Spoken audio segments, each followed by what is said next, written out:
Prodich, por una inclusión real.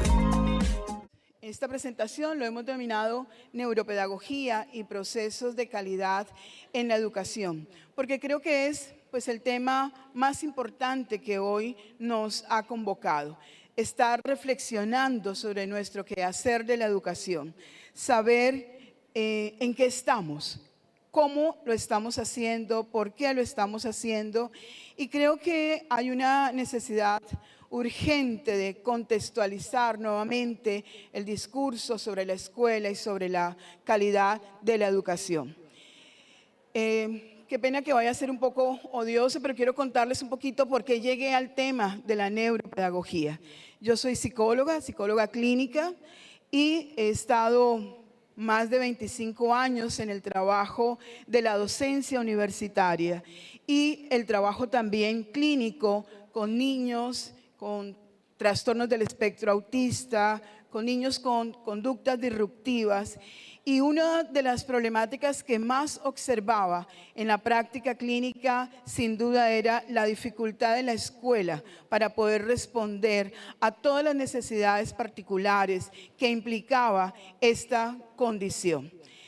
Todos los que han hablado en este congreso de una manera excelente han señalado muchas de las variables que son importantes en este proceso. Acabamos de escuchar el tema de la familia, pero hemos estado escuchando todo el tiempo el valor de la nutrición, el afecto, la contención emocional.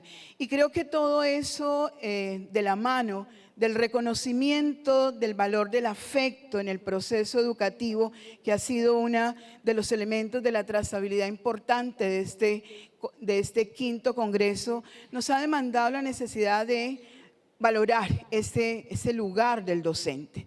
Entonces, la psicoterapia me dio esa oportunidad y la necesidad de poder trabajar en una facultad de educación, dirigiendo un programa de educación especial durante 12 años, donde posicionar el educador especial en el contexto social, en el contexto comunitario, en el contexto del lenguaje interdisciplinar, también cuesta mucho. En el sentido de reconocerse el docente, el educador especial. Le cuesta trabajo el diálogo interdisciplinar, le cuesta trabajo su seguridad, su autoestima, su empoderamiento como docente, pero le cuesta también ver todos los recursos que tiene en su práctica educativa, en su práctica didáctica, creer en ellas, defenderlas. Y eso fue un poco lo que permitió que nos acercáramos más a un enfoque transdisciplinar que hemos estado construyendo, como les he dicho, de la mano también del doctor Terré y de la mano de un grupo de académicos de Colombia, de Estados Unidos, de España. Entonces, eso hace que nos dimos a la tarea en la Facultad de Educación de apostarle a una innovación en un programa posgradual dirigido de manera inicial a los docentes, pero que la demanda nos ha hecho habilitarlo hacia todo el equipo interdisciplinario de apoyo a la construcción y la formación de los niños. Entonces es un programa que hoy está habilitado para psicólogos, psicopedagogos, terapistas ocupacionales, fonoaudiólogos y bueno, todo el equipo que está a la luz del trabajo formativo. También de manera inicial fue leído solamente para el tema de la educación especial, pero en el transcurso de estas 5 cortes ya nos hemos comprendido y ampliado y generalizado que la neuropedagogía, si bien atiende a la discapacidad, es un enfoque mucho más amplio. Entonces, eso fue lo que nos permitió señalar nueva propuesta que se llama neuropedagogía. Y hoy quiero compartir con ustedes 4 puntos que serían un poco la contextualización de la educación hoy, que hemos estado hablando a lo largo del Congreso desde diferentes perspectivas, y mirar cómo la pedagogía o la neuropedagogía se propone como un diálogo transdisciplinar y con ello valorar entonces cuáles son las unidades de análisis, las categorías desde las cuales se ha construido esta visión, este diálogo, este enfoque.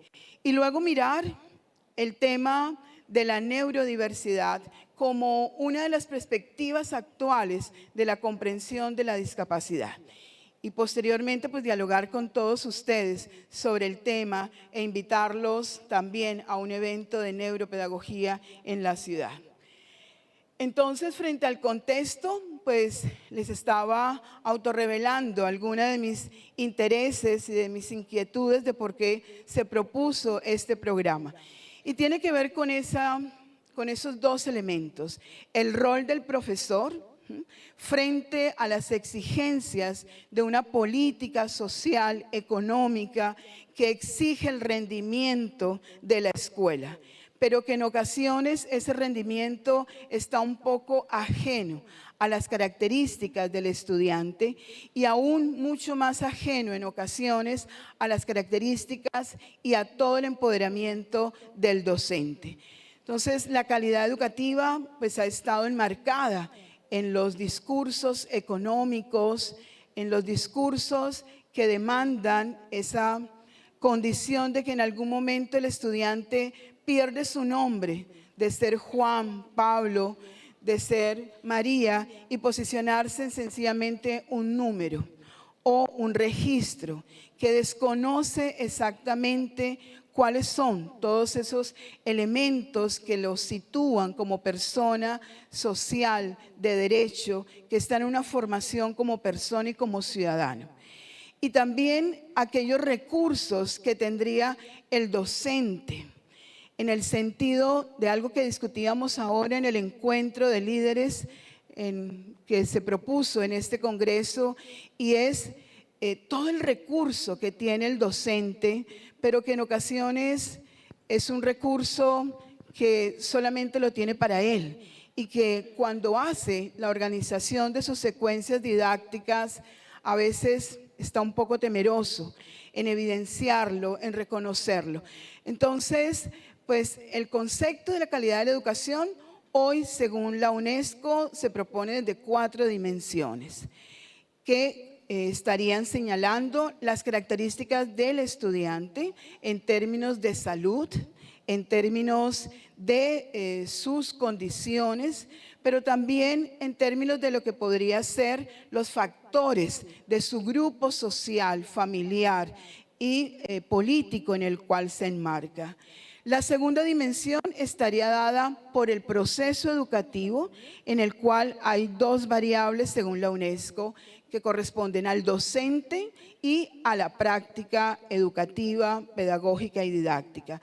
Las otras 2 dimensiones señalan la institución como el conjunto de estructura organizacional, de los recursos y de todo lo que implica el aparato organizacional para que estas 2 dimensiones anteriores puedan ser efectivas y puedan ser realmente dinámicas. Y la última, quizás la más importante, es el contexto. ¿En qué contexto se sitúa la escuela?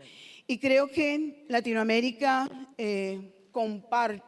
compartimos todas nuestras dificultades y todas nuestras penas y todas nuestras angustias en términos de lo social, con algunos momentos más difíciles, quizás por coyunturas específicas de diálogos o de posiciones o también de estas demandas que tienen ahora que ver con la elección de los gobernantes, pero que también pasa por un proceso y un fenómeno sociocultural grande que es el tema de las migraciones.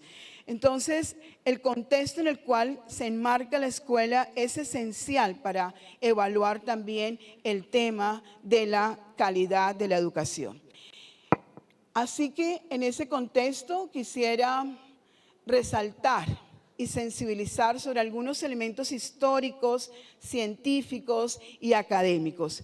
Hoy y todos estos días nos hemos sensibilizado muchísimo sobre la emoción, sobre el vínculo, sobre la familia. Hoy quiero sensibilizarlos un poco también hacia esa otra parte, y es los desarrollos teóricos y científicos que hacen que estemos aquí. Definitivamente que la humanidad acoja y apropie conceptos no lo hace de un día para otro. Demanda tiempo, demanda marcos políticos, demanda organizaciones y demanda eventos de apropiación del conocimiento como este en el que estamos. Y hoy estamos discutiendo en el mundo sobre todo el aporte de la neurociencia. Nunca la hemos negado, porque siempre la psicología, la neuropsicología se ha empeñado en resaltárnosla. Pero hoy en términos de lo social y lo cultural tiene aún muchísimo más peso y valor. Y es que todo esto surgió por el reconocimiento de lo que es las sociedades en pro del desarrollo. ¿Cuáles serían esas connotaciones del conocimiento que antes sencillamente era una oportunidad de desarrollo individual? Hoy sabemos que el conocimiento es una apropiación social, que implica evaluar ya no solamente quién es el sujeto, quién es el ser humano, sino también cuáles son las características que tendrían esas dimensiones sociales. Antes los textos eran escritos únicamente por personas. Hoy los textos son escritos por organizaciones que demarcan líneas políticas y pensamientos. Todo eso ha sido producto de un movimiento que se gestó en los años 90 al declarar un marco legal, social y económico hacia la ciencia, donde Estados Unidos propuso el evaluar cuáles serían las condiciones y develar los procesos cerebrales al servicio de la apropiación del conocimiento. Un desarrollo que, unido a las tecnologías y a todos los grandes desarrollos de la ciencia, permitieron que fuese ampliado. Y en el 2013 aún sigue este proyecto con la postura de una gran oportunidad económica para seguir haciendo ciencia sobre el valor del cerebro y de los procesos neuronales.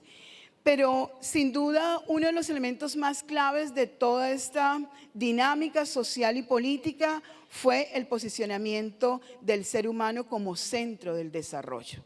Y eso viene desde los años 90 y todavía no lo hemos alcanzado, ¿no?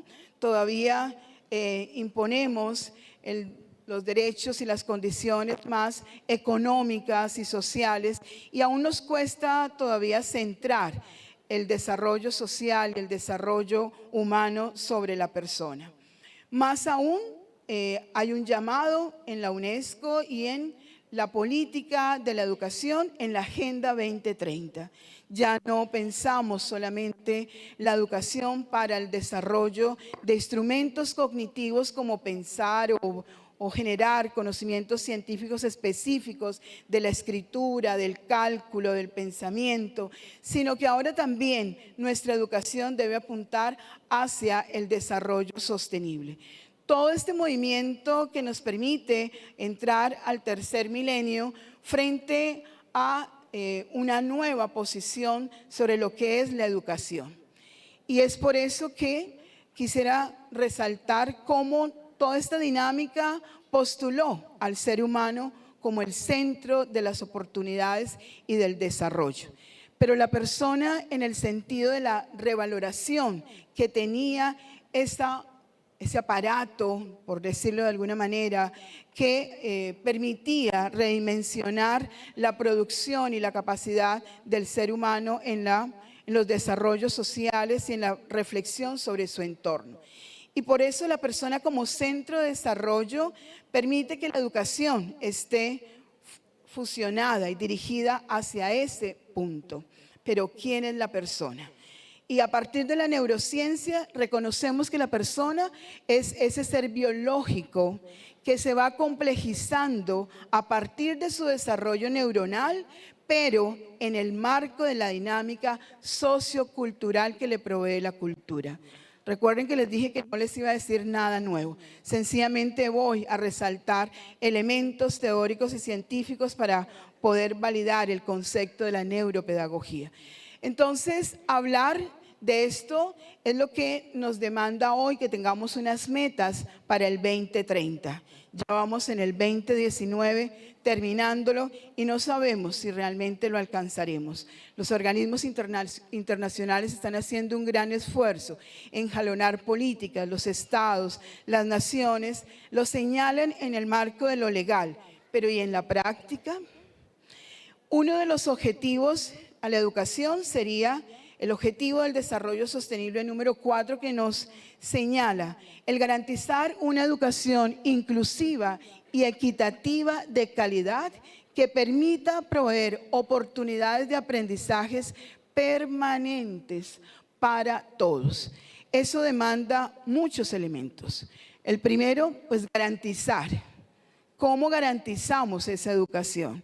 Pero además una educación con dos categorías, inclusiva y equitativa, en el marco de la calidad. Y además que permita ser para todos. Entonces, ahí hay una gran exigencia que sencillamente está propuesta y somos nosotros como comunidades académicas, como comunidades de profesionales, de personas, de instituciones que debemos tratar de alcanzarlo. Entonces, uniendo todo esto, valoramos la necesidad de que la postura pedagógica esté más desde el punto de vista de la transdisciplinariedad. Y uno de los elementos que hemos señalado es que la formación integral de los estudiantes es consecuente con una comprensión transdisciplinar de los maestros sobre la educación, sobre el ser humano, donde los aportes de la neurociencia permiten un conocimiento más profundo sobre los procesos de desarrollo y aprendizaje. Esto nos permite valorar entonces dos elementos: el concepto de desarrollo y el concepto de aprendizaje. Dos elementos que están cada día en nuestro acto pedagógico, en nuestro accionar educativo. Todo el aporte de la neurociencia pues también ha sido multidisciplinar y transdisciplinar, desde la filosofía, desde las neurociencias, desde la psicología cognitiva y obviamente desde la educación. Y nos hemos movido en diferentes debates.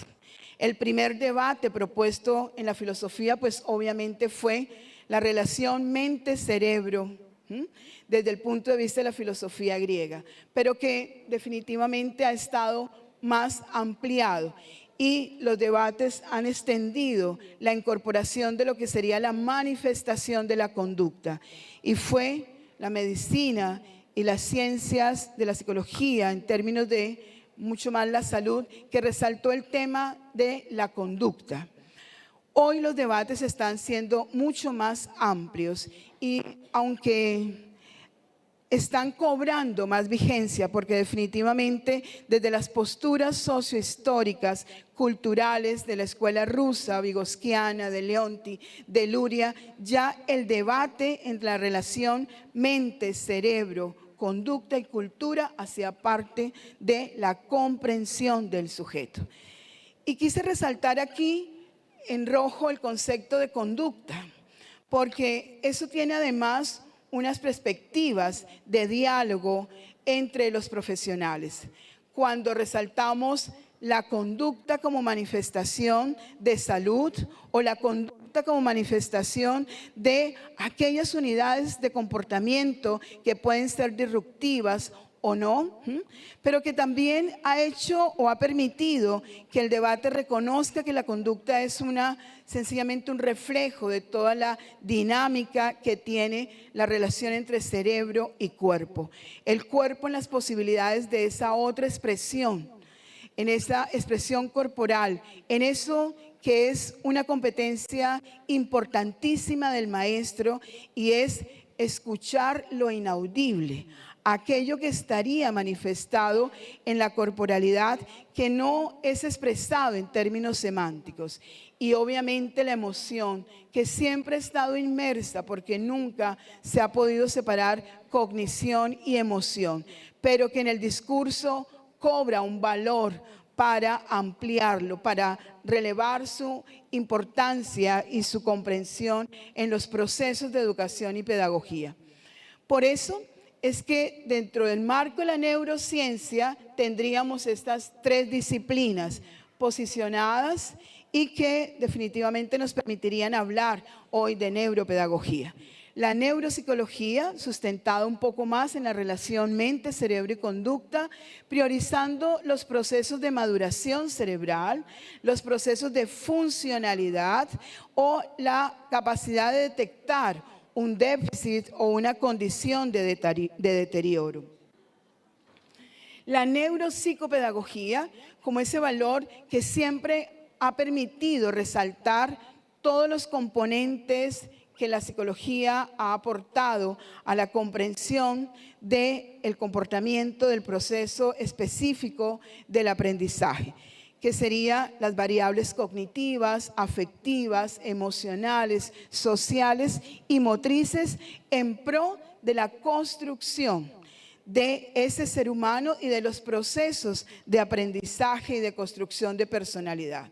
La neuropedagogía trata en este momento o propone que sea el maestro, como siempre se ha señalado, el garante del proceso de aprendizaje, el garante del proceso de inclusión, pero en un conocimiento mayor de lo que sería el proceso de neurodesarrollo y de neuroaprendizaje del sujeto o de la persona como estudiante. En ese sentido, entonces, habilita el diálogo interdisciplinar que tendría el docente con el psicólogo, con el neurólogo, con el terapista ocupacional y con todas las disciplinas con las cuales está en ese diálogo todo el tiempo, ¿cierto? Entonces, la neuropedagogía permite que sea el accionar didáctico el que ayude al desarrollo de esa persona y a la construcción y a los procesos de adaptabilidad y de supervivencia en la construcción del sujeto y de su personalidad. Eso nos permite entonces posicionar el tema de la neuropedagogía con dos conceptos fundamentales: el proceso de desarrollo y el proceso de aprendizaje, donde en un diálogo abierto y permanente entre la neurociencia cognitiva, la psicología cognitiva y la pedagogía de la complejidad, podamos entonces valorar tanto la condición del sujeto que aprende como del sujeto que facilita el proceso de educación. Siempre el educador, como lo señalaba el doctor Terré, cree que está generando un proceso de enseñanza. Y de hecho sí lo hace, pero ese no es su fin. La meta del educador es educar, donde el aprendizaje es la mediación. Entonces, si el aprendizaje es la mediación de la educación, obviamente que mi experticia debería estar sobre los procesos de aprendizaje, pero también sobre los procesos de ese desarrollo. Por eso, desde este enfoque se establece una relación dinámica entre las acciones educativas, pedagógicas y didácticas hacia metas de lo que implicaría la construcción, la transformación y ese desarrollo sostenible. Y en ello quiero traer a colación una cita de Morán que señala la relación entre esa mente, ese cerebro y esa conducta. Y él nos señala que el hombre solo se complementa como ser plenamente por y en la cultura. No hay cultura sin cerebro humano, ese aparato dotado de habilidades para poder aprender, para poder saber, para poder ser, y no hay mente, es decir, no hay esa capacidad de conciencia si no estamos inmersos en ese proceso de la cultura. También resaltar un poco que dentro de la neurociencia cognitiva hay diferentes teorías sobre la mente, diferentes teorías sobre el desarrollo del cerebro. Quizás las más predominantes son la teoría de los 2 hemisferios y la teoría del cerebro triuno. Las teorías del cerebro de los 2 hemisferios, de la especialización hemisférica, pues ha permitido muchos desarrollos sobre la posibilidad de que el docente habilite en la escuela el desarrollo del arte, el desarrollo de la música, el desarrollo de la creatividad y valore que hay una diferencia en esos procesos cerebrales. ¿Cierto que sí? Hemos hablado desde la teoría de la especialización hemisférica sobre los ritmos, pero también sobre los estilos de aprendizaje. Hemos hablado de que hay niños que señalan en su localización hemisférica preferencias para hacer mucho más fácil el intercambio con su mundo social y cultural. El niño que es más cognitivo, que es más motriz, que es más afectivo, que es más desde el punto de vista de los procesos sensoriales que habilitan su proceso en sí mismo de aprendizaje. El cerebro triuno nos sustenta modelos que tienen que ver con lo que hemos discutido muchísimo en este congreso y hemos aportado y hemos empoderado en nuestro rol de educador, y es el rol que tiene nuestras estructuras emocionales para los procesos de adaptación y para los procesos de supervivencia. No hay nada que llegue a la corteza prefrontal que no esté mediado por nuestra emoción. Una emoción que no solamente es pues la capacidad sensorial de sentirme emocionado, sino también una emoción de la mano de la fuerza, de los motivos que nos ayudarían a alcanzar ese otro proceso necesario para el aprendizaje, que es la atención en el sentido funcional o en el sentido ejecutivo.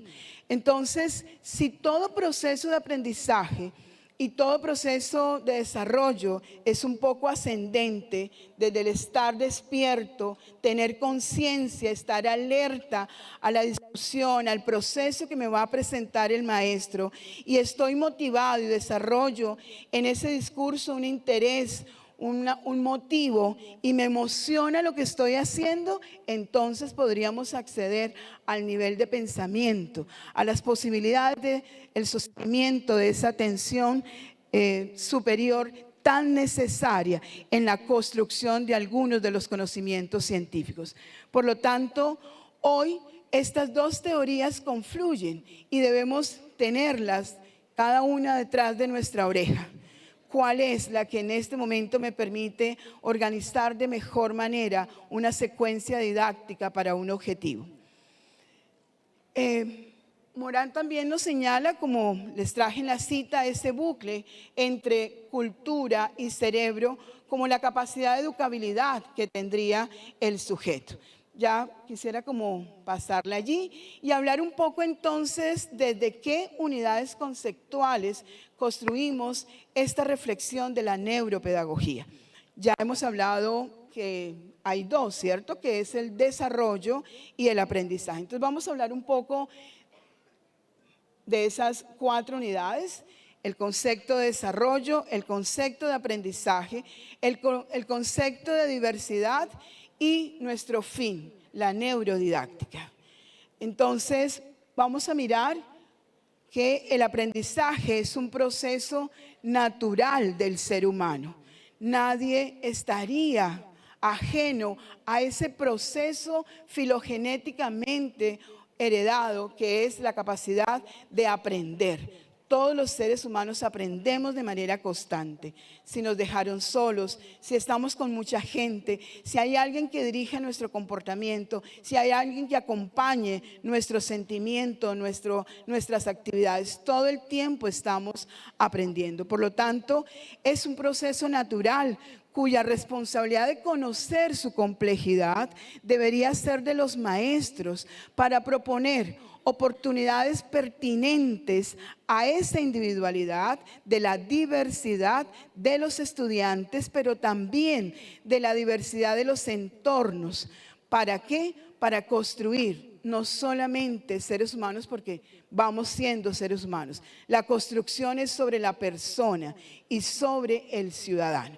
Entonces, en ese sentido, hablaríamos, o quisiera recordar, una de las nociones que la psicología nos ha otorgado y que ha hecho bastante énfasis sobre los dos subprocesos que validan el desarrollo.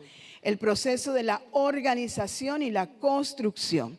Para muchos son conceptos familiares de dominio, pero quiero resaltarlos hoy. La organización sería ese proceso del desarrollo que permite que cada una de las estructuras neuronales, en relación a la influencia del ambiente, estimulado o no estimulable, permite entonces que haya dos tareas fundamentales: la madurez del sistema nervioso y el crecimiento. Y allí se habilitan una serie de profesionales y de planes y de estrategias profesionales que tienen que ver con esa posibilidad de la salud en relación a la madurez, de la salud en relación al crecimiento, pero también las posibilidades que nosotros como padres de familia vamos observando en esa organización neuronal que permita advertir la presencia de algún signo que nos indica que tenemos que hacer algo más por él o por ella, o que definitivamente hay una connotación allí que exige una intervención de todos los equipos. Este proceso de organización no va solo, va de la mano de la siguiente diada, que es la construcción, donde definitivamente se han empoderado mucho más los docentes, y es la organización, pero ya en sentido de un proceso ordenado, intencionado y deliberado de la experiencia construida con un significado. ¿Cómo le damos sentido a nuestra experiencia? Está sustentado en este proceso del desarrollo que se llama construcción. Nuestra meta es reconocer bajo ese proceso la individualidad y por ende la diversidad. Allí las metas son aprendizaje y cambio. Entonces miren cómo el desarrollo está totalmente imbrincado, y todos lo sabemos, por los procesos neuronales, pero también por la experiencia. Entonces somos la suma de esta dinámica fluida entre los procesos de organización y de construcción. Y eso nos permite entonces señalar que el neurodesarrollo es una de las variables fundamentales que nosotros como docentes, como padres, como profesionales tenemos que conocer. Ya no se vale ese papá que entrega a su hijo a la escuela porque son los especialistas, o que entrega el hijo a los especialistas porque son los que saben, como nos señalaba el doctor Terré en su poema. Dicen los que saben que mi hijo tiene una serie de dificultades, pero es el maestro y es el padre quien reconoce esa individualidad y le da sentido a toda su comprensión de ese niño como persona.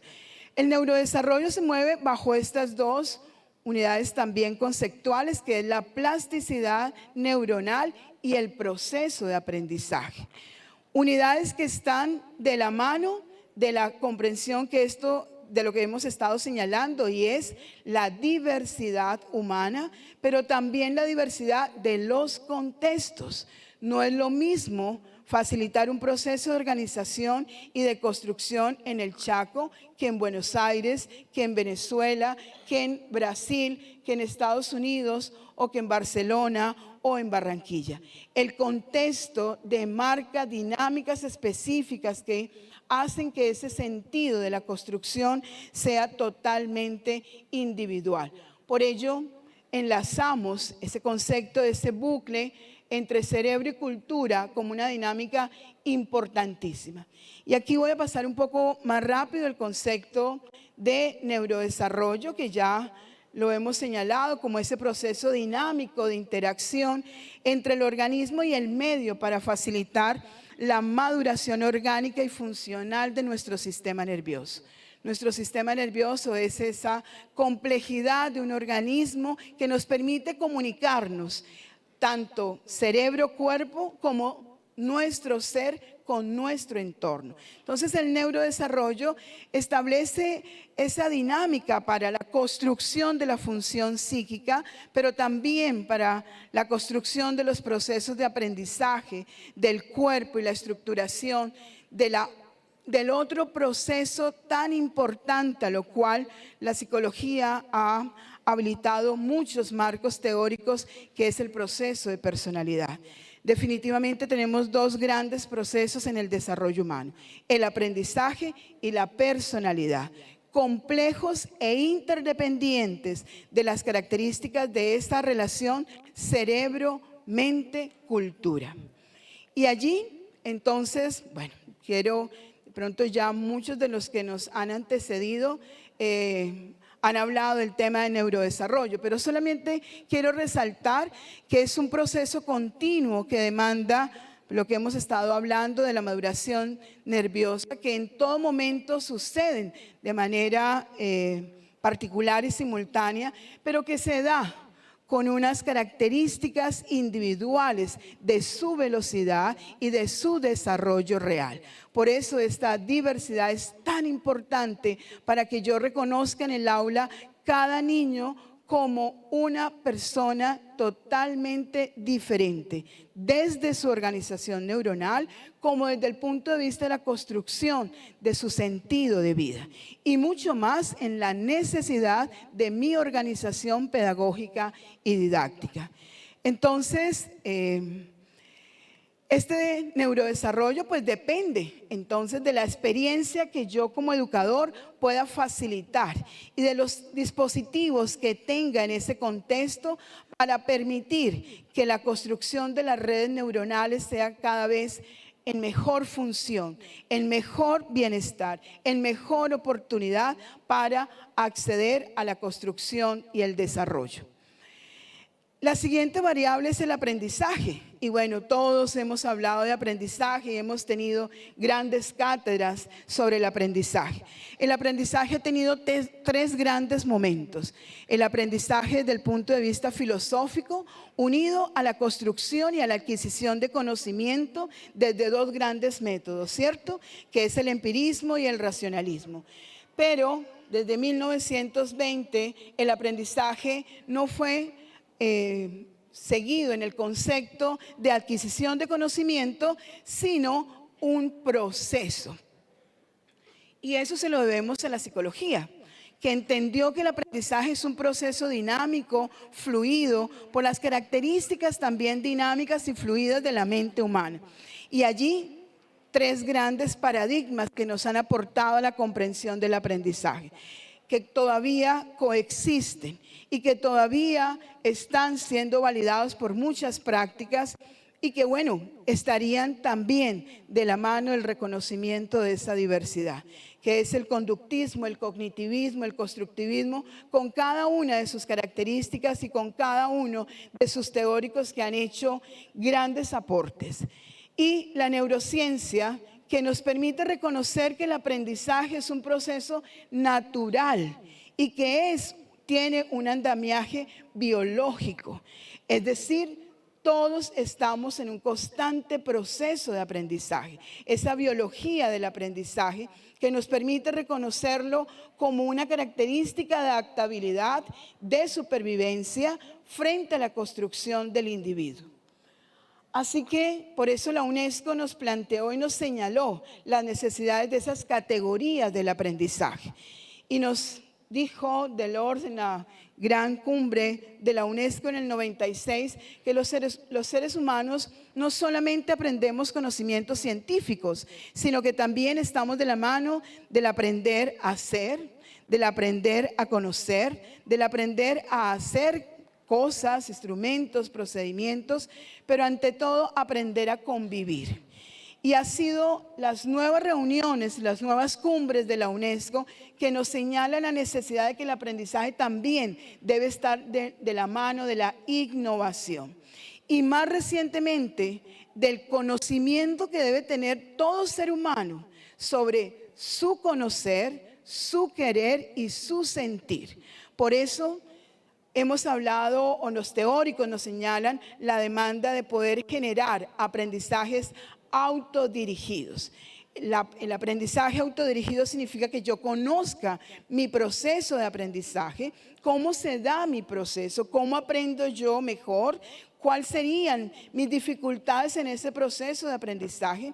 Si con la escucha es suficiente o debo escribir, debo hacer gráficos, debo hablar con el otro, si aprendo más en sociedad o cómo se da todo ese proceso. Si un niño aprende cómo se da su proceso de aprendizaje, tendríamos ganado el 80% de todas nuestras estrategias pedagógicas y didácticas. Pero bueno, ahí estamos y la meta es avanzar sobre ello. Y esto entonces nos demanda la comprensión de la diversidad. Todos los seres humanos somos distintos en la organización neuronal, somos distintos en las dinámicas sociales y culturales, somos distintos en nuestra historicidad. Y por eso hablar de neurodiversidad es una condición necesaria, urgente, pertinente e imperativa hoy. Y todos lo sabemos, porque todos los que estamos aquí trabajamos con discapacidad. Y tenemos en algún momento una discapacidad más notoria que otra. Mi discapacidad en este momento es mi garganta, ¿cierto? Que está un poco seca. Pero bueno, es transitoria. Para otros puede ser un poco permanente. Yo aún tengo otras discapacidades, pero bueno, no se trata de autorrevelárselas. Esas sí no. Entonces, la neurodiversidad, no existe un cerebro estándar, como nos dice Armstrong. La diversidad entre los cerebros es tan maravillosa que enriquece como el enriquecimiento que tenemos hoy de la comprensión del concepto de biodiversidad. Entonces, en este discurso global, ecológico, qué divina, gracias. ¿Tú me puedes poner en el suelo? Gracias. Gracias. Entonces, ya sabemos que no existe un cerebro estándar. Si todos tuviéramos el mismo cerebro, ¡qué aburrimiento! Entonces, cada uno de nuestros cerebros son diferentes en términos biológicos, pero también en términos psíquicos y en términos de todo lo que nos enseñaba la doctora Verónica frente al tema de los neurotransmisores y la capacidad nutricional de nuestro cerebro. Por eso nos dice él que no existe un cerebro estándar, que la diversidad entre los cerebros es tan maravillosa y tan enriquecedora como la biodiversidad que hay entre las culturas y las razas. Y es a eso que hemos estado apuntando, la neurodiversidad en una declaración positiva de la diferencia. Ya no necesitamos hacer tanto énfasis en lo malo, en lo pesado, en lo dramático, en lo caótico. Si nosotros construimos y vamos señalando en los grupos educativos que la diversidad es la única realidad de nuestra vida, tendríamos mejores comprensiones del otro, ¿cierto? Muchos de ustedes tienen una clara comprensión de la diversidad en el sentido de que muchos de ustedes tienen en su grupo familiar cercano, lejano o más lejano alguna persona en situación de discapacidad. Y allí es mucho más fácil tomar una decisión de trabajar en discapacidad, quizás por esa experiencia y por ese sentido. Entonces, para quien ha estado muy de cerca a la discapacidad, el término de neurodiversidad es fácil. Pero para el que no ha estado en esa condición, pareciese que es una cuestión terrible, horrible, tremendísima. Y no, es sencillamente la característica del ser humano. Ser diversos es lo que nos reconoce con esa diferenciación neuronal que no necesariamente es una patología. Y en esa comprensión de la discapacidad, pues coexisten diferentes perspectivas, que los teóricos señalan 4 en 2 paradigmas, por decirlo así. Y es las perspectivas psicomédicas y las perspectivas socioculturales. Quisiera que las escucháramos para que miráramos en cuáles nos estamos moviendo, ¿vale? Las perspectivas psicomédicas, que son, pues obviamente, el modelo biomédico, el modelo biopsicosocial, y del lado de las perspectivas socioculturales, mucho más actuales y mucho más de conocimiento global, que serían los modelos sociales, el modelo social relacional y el modelo de la afirmación. Pero en los recientes años hay otra postura que ahora vamos a hablar de ella. Quisiera aquí solamente resaltar algo. En los modelos o en las perspectivas psicomédicas de la discapacidad, los dos grandes modelos que nos han acompañado han sido el modelo biomédico y psicosocial. En el modelo biomédico, el reconocimiento de ese deterioro asociado a la anomalía o a la disfuncionalidad de nuestro cerebro o de nuestro cuerpo o de nuestra relación cerebro-cuerpo, donde la discapacidad es entendido como un fenómeno biológico.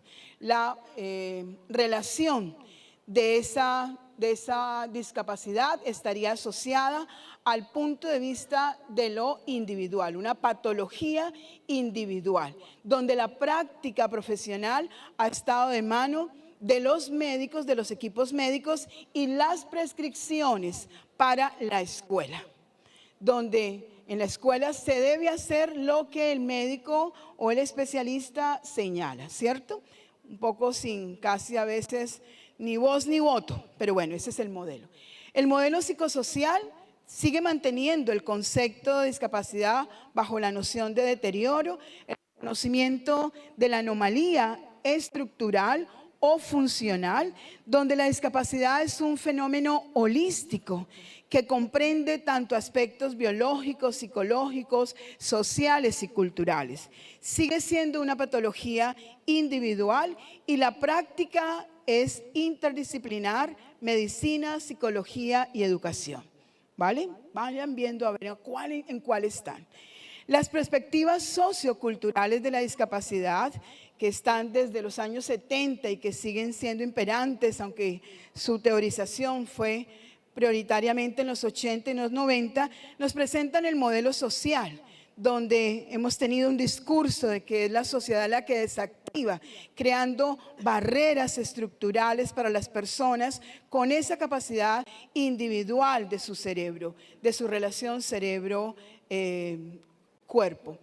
Y la discapacidad entonces estaría señalada con un fenómeno social donde las barreras estructurales son las que crean la desigualdad, las que crean la exclusión y hacen que entonces cada sujeto esté ajeno a la participación social. Desde allí, la práctica profesional entonces está mucho más de la mano de intentar curar el cuerpo o crear ambientes que permitan la participación social.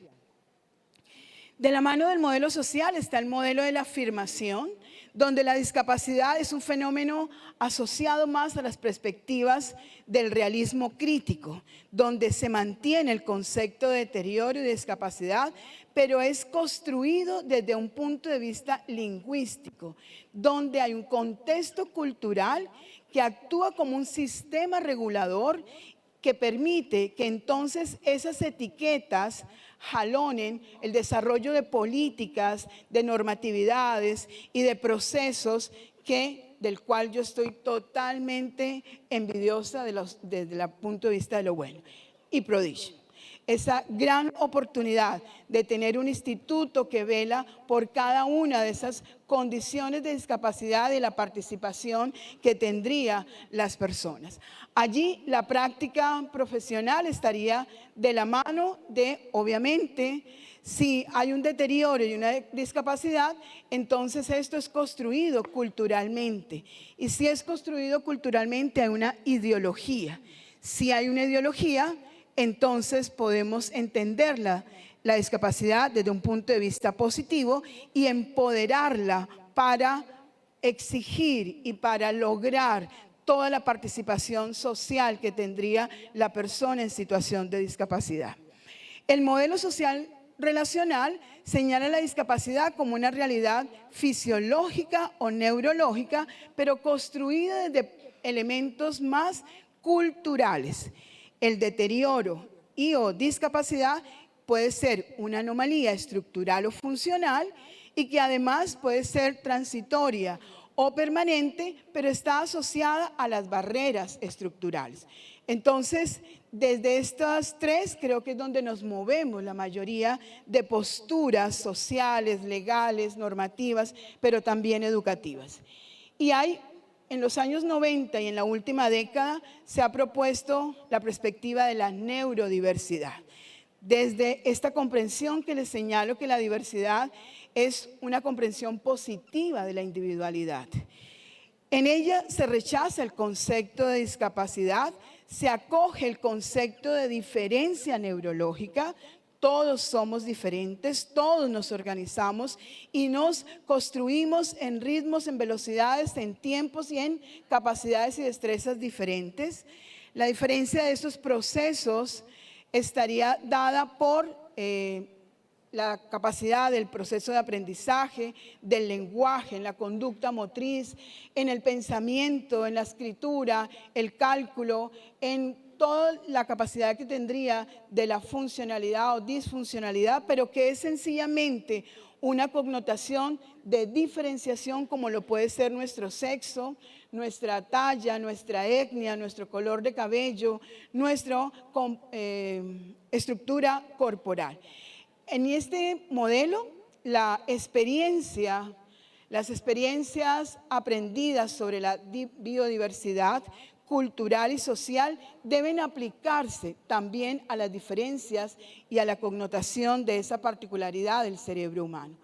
En la práctica profesional, entonces, se reconoce todos estos talentos que las personas tenemos independientemente de nuestra discapacidad. Por ello, se hace una diversidad como una perspectiva positiva del reconocimiento del sujeto. Poder llegar a tener un dominio teórico y cultural de esta perspectiva creo que nos va a llevar todavía un poco más de años, porque siempre coexistimos entre los diferentes modelos y dependiendo también de las disciplinas hace que acojamos uno y otro.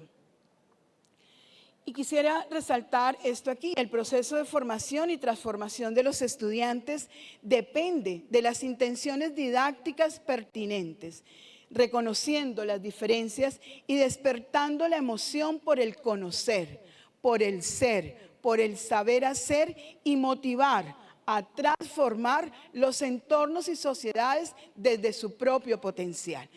Y allí se inserta la última categoría, y es el concepto de neurodidáctica.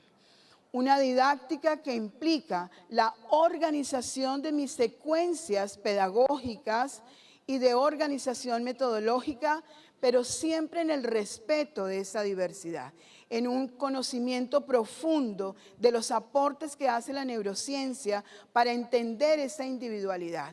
Si yo organizo mis secuencias didácticas en el reconocimiento de esa neurodiversidad, entonces mis rendimientos académicos van a estar mucho más altos o mucho más pertinentes.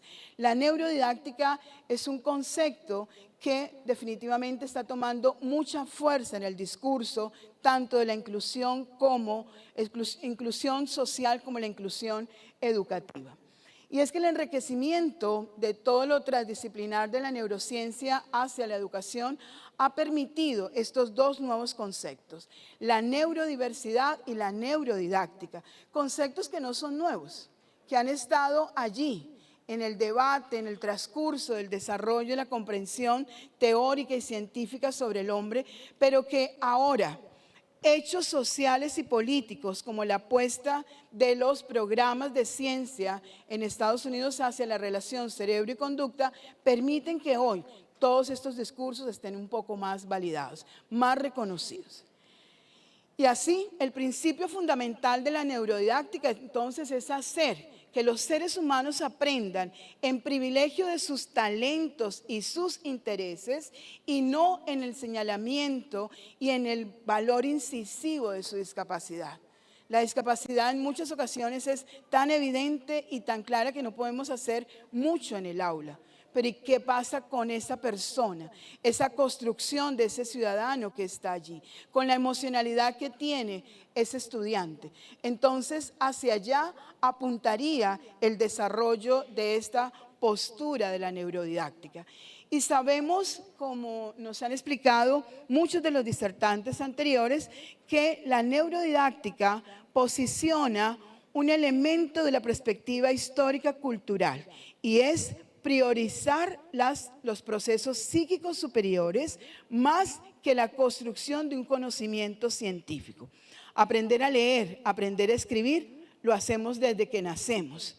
Vamos leyendo las sensaciones de las características de nuestros padres, de nuestros cuidadores. Luego vamos leyendo el mundo, vamos leyendo las temperaturas, vamos leyendo los ciclos de luz, vamos leyendo las semánticas que los adultos y que la sociedad le va colocando al mundo, si es claro, si es oscuro, si es bueno, si es malo. Eso se aprende a leer. Y luego podemos aprender en términos ya mucho más estructurados hacia una lectura y una escritura academicista y científica. Todo eso se aprende porque el aprendizaje, recuerden que es un valor adaptativo y de supervivencia del ser humano. Pero lo que definitivamente nosotros debemos apostar en el aula es al desarrollo de esos talentos particulares que tiene el sujeto. Y cómo cada una de nuestras estrategias pedagógicas y didácticas debe priorizar el reconocer mejor ese sujeto que está allí detrás de una discapacidad, a la persona, al ciudadano que participa de cada una de las decisiones que tienen que involucrarlo. ¿Quieres ir ahora a la escuela? No. Bueno, entonces trata de relajarte un tricito y en 5 minutos yo te acompaño. No es no, está bueno, quédate aquí. Es motivar al niño de por qué quiere o no quiere o por qué quiere llevar un juguete particular a la escuela. No es la orden de dónde lo llevas, sino la negociación. Motivar que allá vas a tener otros juguetes, que allá vas a tener otros amigos. Entonces es valorar el reconocimiento social, afectivo, emocional que tiene el estudiante y cómo accedemos a ese proceso de aprendizaje que permita que su conciencia, su estructura cognitiva y no cognitiva que sea cada vez mejor para ese proceso de adaptación.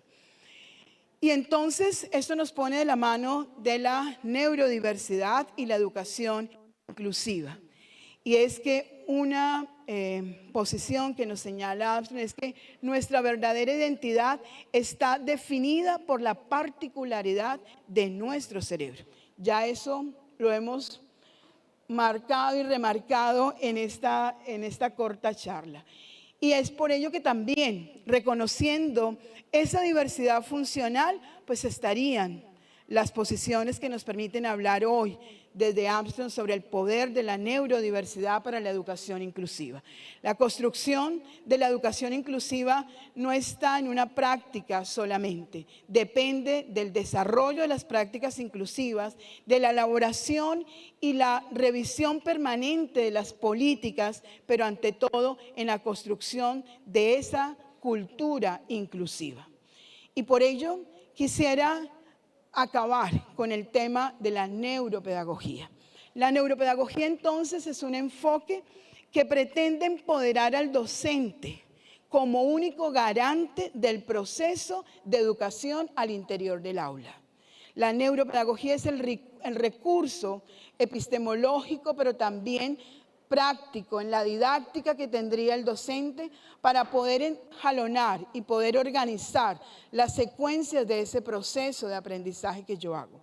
La neuropedagogía es una oportunidad de permitir que todas las prácticas que todos ustedes tienen para el desarrollo de su aula sean validadas científicamente. Todos ustedes tienen una práctica educativa, todos ustedes tienen una didáctica particular que han creado, producto de la necesidad de poder facilitar ese proceso de aprendizaje del estudiante. ¿Cómo las validamos?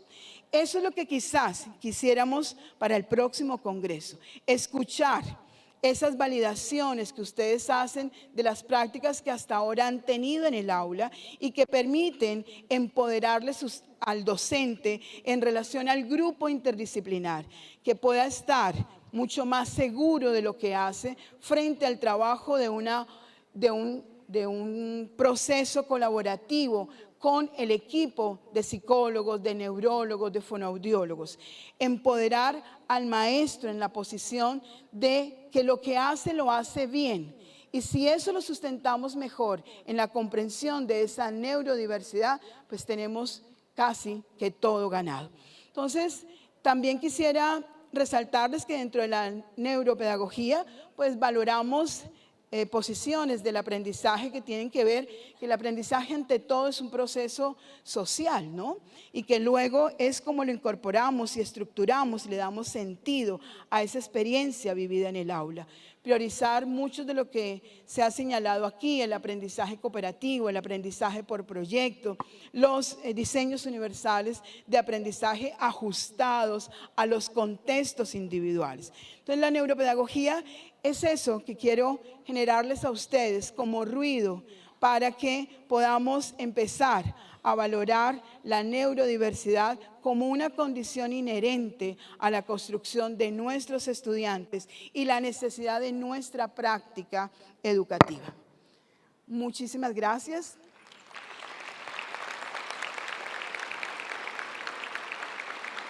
Gracias.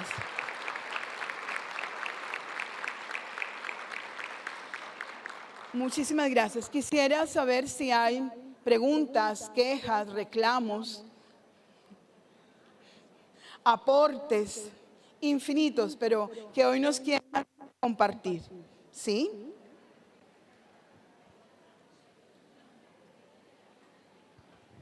¿Cómo le va? Muchas gracias. Yo la verdad que estoy agradecida que pongan luz a los conceptos, que pongan luz a través de usted y a todas las conferencias que he escuchado, a los conceptos, a los marcos teóricos que los docentes de aula nos encontramos ante una diversidad y que la currícula y que las exigencias del ministerio, de la Junta vengan con esto de tener que estar siempre igualando en discapacidad con los contenidos comunes de primaria o de nivel inicial. Yo soy docente de educación especial y tengo la salita de 4 y 5 años, tengo 9 niños, distintos, todos diversos, feliz ahí como pez en el agua, pero manotazos en cuanto a los conceptos de hacer proyectos, porque no está dentro de la currícula. Y entonces es una desesperación epistemológica, de cambio de paradigma, que si bien uno lo intuye, lo tiene en la mente, las herramientas de concepto y de marco teórico, yo le agradezco porque la verdad con tanta claridad hablar de neuropedagogía, neurodidáctica, a nosotros nos da un poder, a mí me da un poder maravilloso de enfrentar un proyecto institucional. Así que, bueno, esto compartirlo con mis colegas, así que muchísimas gracias por eso. Gracias, Laura. De eso se trata, empoderarnos en lo que hacemos, atrevernos a fundamentarnos, atrevernos a participar, a compartirlo y entender que todos desde cada posición estamos haciendo algo supremamente importante y valioso por la construcción de la educación inclusiva. Muchísimas gracias, Laura. ¿Alguien más? Verónica. Bueno, Marlene, yo de verdad quiero felicitarte. Quiero felicitar también a todos los que habéis asistido. Creo realmente que has puesto el paraguas de muchas de las cosas que se han dicho de una o de otra manera. Yo invito también a la próxima organización que ponencias como la tuya nos abran el Congreso para que entre todos lo que vayamos construyendo a lo largo del camino realmente tengan sentido. Yo creo que has puesto mucho sentido a lo que estamos trabajando, pero además nos has puesto un reto importante en tu último concepto, ¿no? Y es realmente ver cómo estamos haciendo estas prácticas y ver hasta qué punto estamos haciendo esta combinación neuropedagógica. Gracias, de verdad, te he disfrutado. Gracias, Verónica. Sí, definitivamente esto es lo que, no es nada nuevo, es lo que estamos haciendo, pero que faltaba un concepto o algo que estemos construyendo entre todos. Esto es una construcción todavía colectiva, a la cual invito a todos los académicos, los teóricos, los científicos, pero ante todo al docente y al profesional que está en cada una de esas estrategias, que entre todos validemos y construyamos este marco de referencia práctica. Gracias, Verónica. Bueno, muchísimas gracias. Feliz de estar aquí y les deseo muchísimos éxitos en su desarrollo profesional, particular, social. Gracias. Feliz tarde.